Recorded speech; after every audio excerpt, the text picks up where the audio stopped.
There's a pattern in history that's taken down three global superpowers over the last 500 years. And right now, in the third decade of the 21st century, America is following that exact same playbook, step by step, decision by decision. It's like we're reading from the same script that ended in disaster every single time before. Back in 1590, Spain was the richest empire on Earth. They controlled half the world's gold and silver. Their military ran Europe. Their currency was accepted everywhere. Fast forward 80 years, and they were bankrupt, a second-rate power that never bounced back. In 1914, Britain ruled the biggest empire in human history. The sun never set on British soil. The pound sterling was the world's reserve currency. Within 40 years, that empire was gone. Their currency collapsed. They became America's junior partner. Then, in 1991, the Soviet Union, a nuclear superpower with global reach and satellites all over the world, just ceased to exist after 900 days, not because of war, but because their economy imploded from the inside. Three superpowers, three total collapses, all following the exact same sequence. And here's the scary part. The United States has already gone through 5 out of 7 stages. We're not near the start anymore. We're deep in it. This is the story of how empires die, why they always think they're the exception, and why the numbers say we're next, faster than anyone wants to admit. Before we break down the pattern, you need to understand what a superpower collapse actually looks like, not from textbooks, but the harsh reality. It doesn't start with invasion or military defeat. It starts with economic exhaustion. An empire reaches too far beyond what it can sustain. Military bases in 150 countries, wars on multiple fronts, promises it can't keep, debts it can't pay back. At first, the decline is quiet. The currency still works, the military still wins battles, the government still makes promises. But underneath, the foundation is cracking. Resources are being wasted, manufacturing is shrinking, the best and brightest are leaving. Then comes the acceleration. Allies start backing away, enemies start testing limits, trading partners look for alternatives, the reserve currency status starts eroding, and suddenly the very things that made you powerful become your biggest weaknesses. That currency everyone wanted, now it's flooding back home. That military spread across the globe, now it's a burden you can't afford. Those promises backed by strength, now they're just empty words. This isn't just theory, this is exactly what happened to Spain, Britain, and the Soviet Union. And it happened because they did the exact same things we're doing right now. They thought their power was permanent. They overextended their military, they devalued their currency, and they refused to face reality until collapse was staring them in the face. Let's walk through how it went down, all 3 times, the exact same way. Let's start with the first global empire, Spain, 16th-17th century, the original blueprint for how empires fall. After Columbus hit the Americas in 1492, Spain became the first real-world power. They conquered the Aztec and Inca empires, taking over the richest gold and silver mines ever discovered. By 1550, Spanish ships were bringing back 200 tons of silver every year. By 1600, that number hit 400 tons. Spain controlled Europe's money supply. The Spanish real was the global reserve currency. And that's where the pattern begins, when a country controls the world's money and starts believing it's invincible. King Philip II ruled 1556 to 1598, the richest monarch in history at the time, poured everything into building his empire. Stage 1, military overreach. Spain was fighting wars everywhere at once, against the Ottoman Empire in the Mediterranean, against France and Italy, against Protestant rebels in the Netherlands, against the English Navy, wars in the Philippines and the Americas. By 1580, they had military commitments on 4 continents. The costs were so insane that half the country's revenue went to the military, and it still wasn't enough. Stage 2, currency debasement. When taxes couldn't cover the bills, they did what every failing empire does. They devalued their money. They started mixing copper into silver coins. A coin that was supposed to be pure silver became 50% copper, then 75% copper. The face value stayed the same, but the real value tanked. By 1600, Spanish silver coins barely had any silver left. Merchants everywhere stopped accepting them at face value, and inflation went through the roof. Stage 3, debt spiral. The Spanish crown kept borrowing from Italian and German bankers. Less than 20 years into Philip's reign, they defaulted in 1557, then again in 1560, 1575, and 1596, 4 defaults in 40 years. Every time they promised reform, every time they went right back to borrowing and spending. Stage 4, losing productive capacity. Here's the crazy part. All that gold and silver actually destroyed Spain. When you have unlimited money, you stop making things. The nobility looked down on work. Farming stalled, manufacturing collapsed. All that wealth just flowed right back out to pay for French wine, Italian silk, Dutch goods. Spain became a pipeline. Wealth passed through, but nothing stuck. By 1600, they were barely producing anything, completely dependent on imports and silver. When the silver mines dried up, the whole system crashed. Stage 5, social decay. With the economy in shambles, crime skyrocketed. Beggars filled the streets of Madrid. Productive people emigrated. The best minds left for France, England, the Netherlands, places that were actually building things. Spain was left with bureaucrats, soldiers, and priests, all consumers, no creators. In 1640, they lost Portugal. In 1650, they lost the Netherlands, their richest territory. By 1700, the Spanish Empire was a hollow shell. They went from superpower to second rate in less than a century and never recovered. Today's Spain is a pleasant European country with deep culture but irrelevant on the world stage. The descendants of the conquistadors, now they're just a tourist destination. That's what an empire looks like after it falls. Now, jump ahead 300 years to early 20th century Britain, the empire where the sun never set. At its peak, Britain controlled 25% of the world's landmass with 400 million subjects. The pound was the global reserve currency. Every major trade deal was in pounds. Every central bank held British bonds. London was the financial center of the world. And just like Spain 300 years before, they thought it would last forever. But they were repeating the pattern. Stage 1, military overreach. By 1900, Britain had military commitments everywhere. India, Africa, the Middle East, China, the Pacific, the Caribbean, defending territory on 6 continents. The costs were enormous. Then WW1 hit in 1914, and they had a choice: stay out and let Europe tear itself apart, or jump in and risk bankrupting the empire to win. They chose to fight.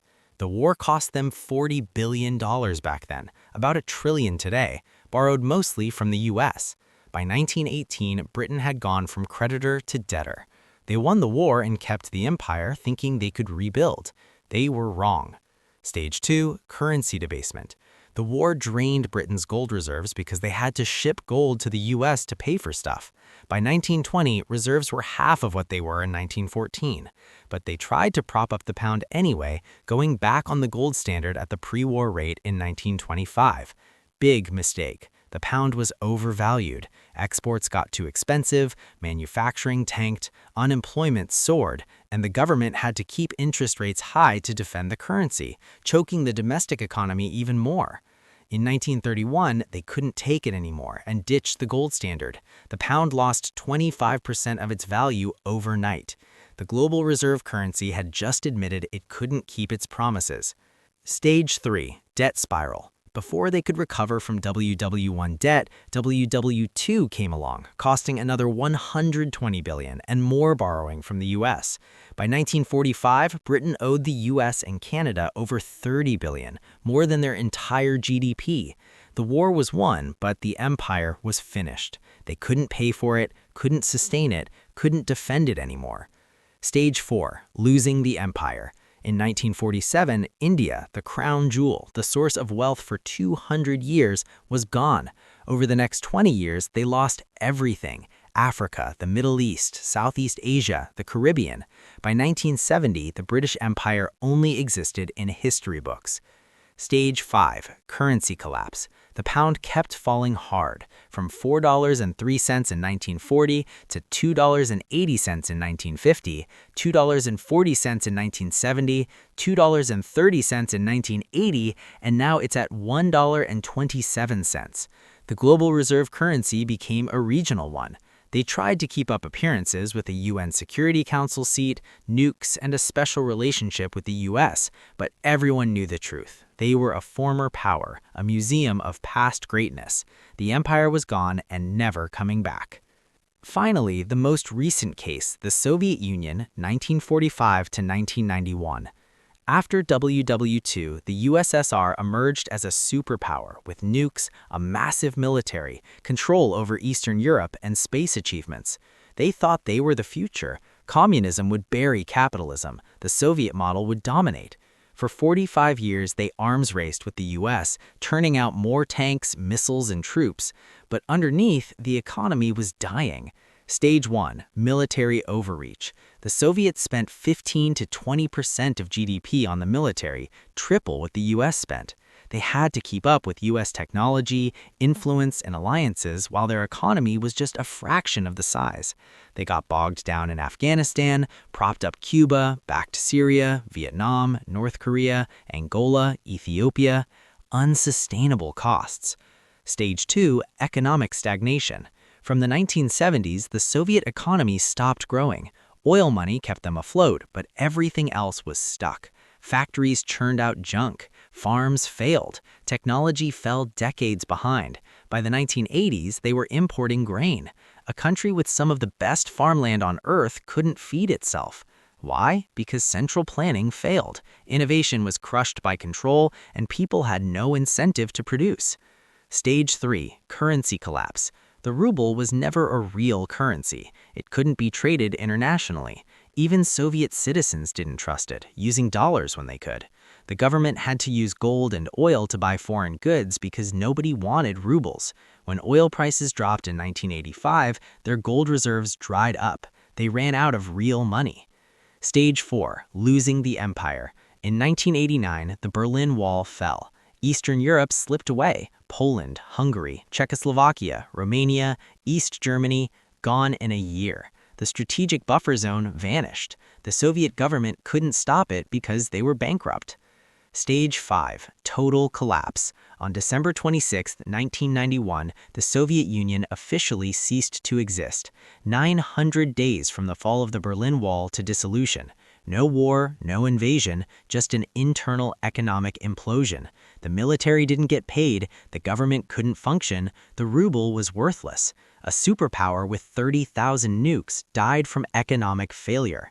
The pattern held again: overreach, currency failure, debt, loss of empire, collapse. And now, here's the part that should keep anyone up at night. The United States is on that exact same track, stage by stage. Stage 1. Military overreach. The U.S. has 750 military bases in 80 countries, troops in 150 nations. We're committed to defending Europe through NATO, protecting Japan, South Korea, the Philippines, fighting in the Middle East, countering China and Russia. Defense budget, $850 billion a year, more than the next 10 countries combined, and it's still not enough. We're stretched thin, equipment is aging, recruitment is down. If China moves on Taiwan, Russia pushes into NATO territory, and Iran closes the Strait of Hormuz all at once, we can't respond to everything. Like Spain, Britain, the USSR, check. Stage 2. Currency debasement. In 1971, Nixon closed the gold window, turning the dollar into pure fiat currency. Since 2000, the money supply is up 400%. Since 2020, we've printed over $6 trillion. The dollar has lost 98% of its purchasing power since 1971. Different method, same result as Spain mixing copper into silver. Debasement. Check. Stage 3. Debt spiral. The U.S. national debt just hit $36 trillion, about 120% of GDP. Interest payments alone are heading toward $1 trillion a year, more than the defense budget. We're running deficits every year, $1.88 trillion in 2024, even in peacetime with a growing economy. Borrowing just to pay interest on past borrowing. That's the definition of a debt spiral. Spain defaulted 4 times. Britain borrowed until it collapsed. The USSR ran out of money. Check. Stage 4. Losing productive capacity. America doesn't really make stuff anymore. We design, we finance, we consume, but manufacturing has been gutted, shipped off to China, Mexico, Vietnam.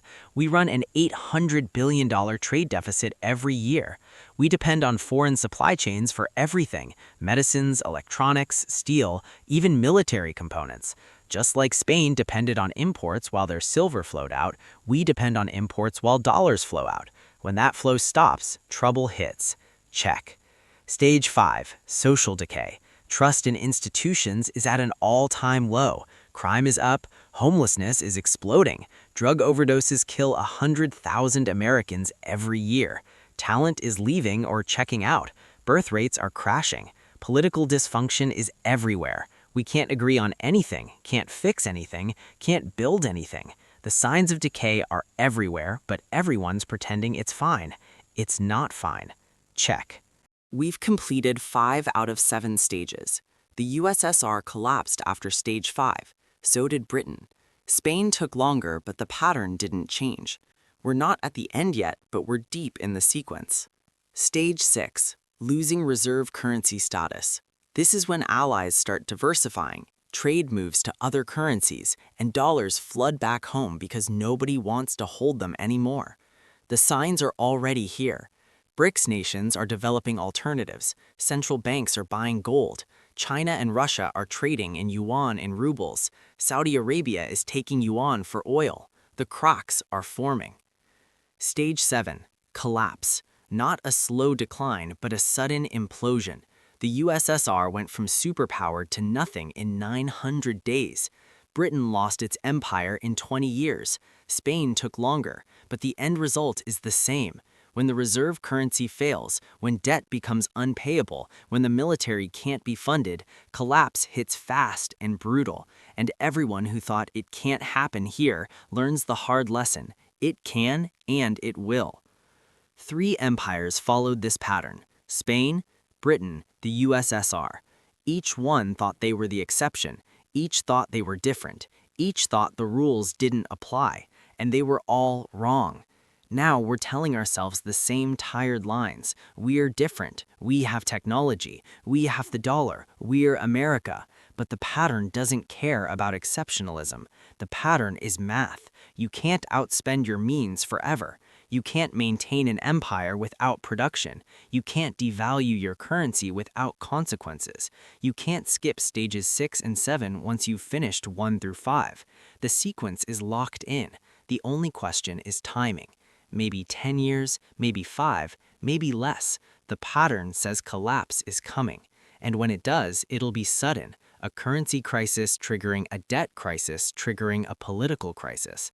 Overnight, the superpower becomes a cautionary tale. The reserve currency becomes regional. The empire becomes a memory.